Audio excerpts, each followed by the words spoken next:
Okay, so today we are pulling back the curtain on something really interesting. How do the biggest companies in the world actually make the promise of artificial intelligence a reality? I'll give you a hint.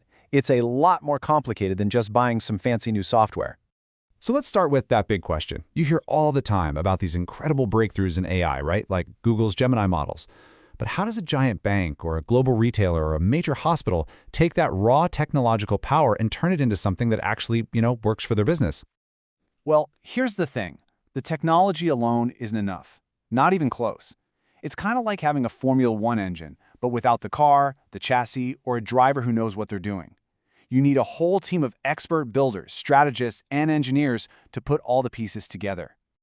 And that team, that whole network, is what the industry calls the partner ecosystem. This is so crucial. These are the often invisible but absolutely essential companies that act as the bridge between cutting-edge tech and real-world business transformation. You can think of them as the translators and the implementers.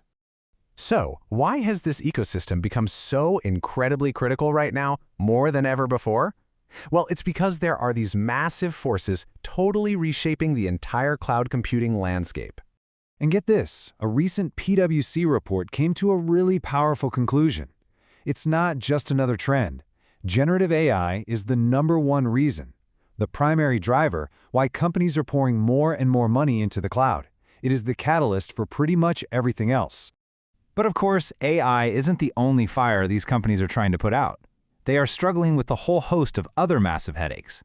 I'm talking about unifying their sprawling data empires, moving gigantic, ancient databases to the cloud without breaking everything, just trying to get their spending under control, and rebuilding old applications for the modern era. I mean, each one of these is a monumental task that requires some serious specialized expertise. Okay, so if those are the challenges, who are the experts solving them? Let's shift gears a little from the why to the who and actually map out the landscape of these cloud specialists. This chart you're looking at, called a Provider Lens Quadrant, is basically a map of the expert world. It plots companies based on how strong their services are and how competitive they are in the market. And that sweet spot, the place you really want to be, is that top right corner, labeled Leader. Now that whole chart can be a bit overwhelming to look at, so let's just simplify it. Here are some of the household names that landed in that Leader quadrant.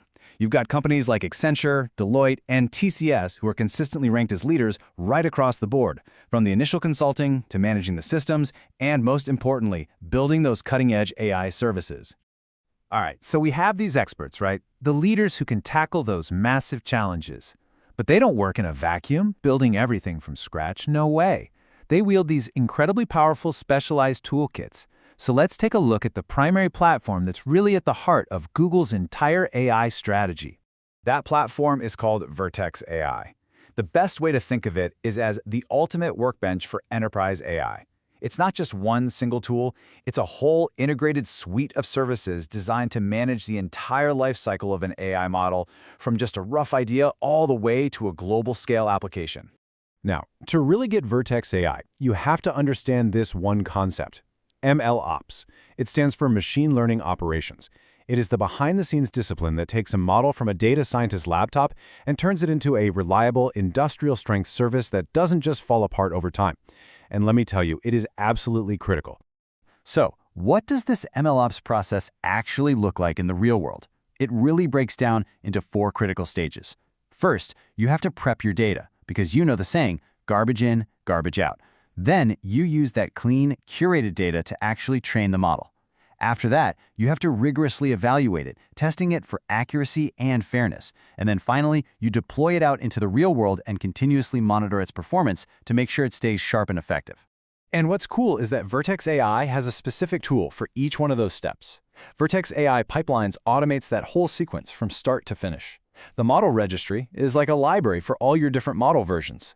And model monitoring is super important. It's like an alarm system that watches for when a model's predictions start to get less accurate or drift over time.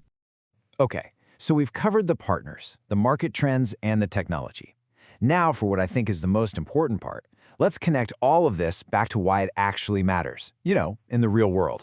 Because it's really easy to get lost in all the technical jargon and corporate strategy. But what does this combination of expert partners and these powerful AI platforms really mean for our everyday lives? Well, it means that when you call customer service, the agent has an AI assistant that gives them the right answer instantly.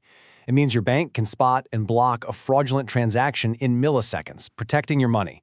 And it gives researchers in healthcare the tools to sift through mountains of data, potentially discovering new treatments faster than ever before. These are the tangible, real-world outcomes. So if you take one thing away from this, it's this: that partner ecosystem we started with is the essential bridge. They connect the incredible power of platforms like Vertex AI to the real-world results that we all experience every day. Without them, the most advanced technology in the world would just be sitting on a shelf. And that leaves us with a final thought to chew on. We've seen the impact on finance, on healthcare, and on retail. So the real question is, what's next? What industry do you think is on the verge of being completely reinvented by this powerful combination of platforms and partners?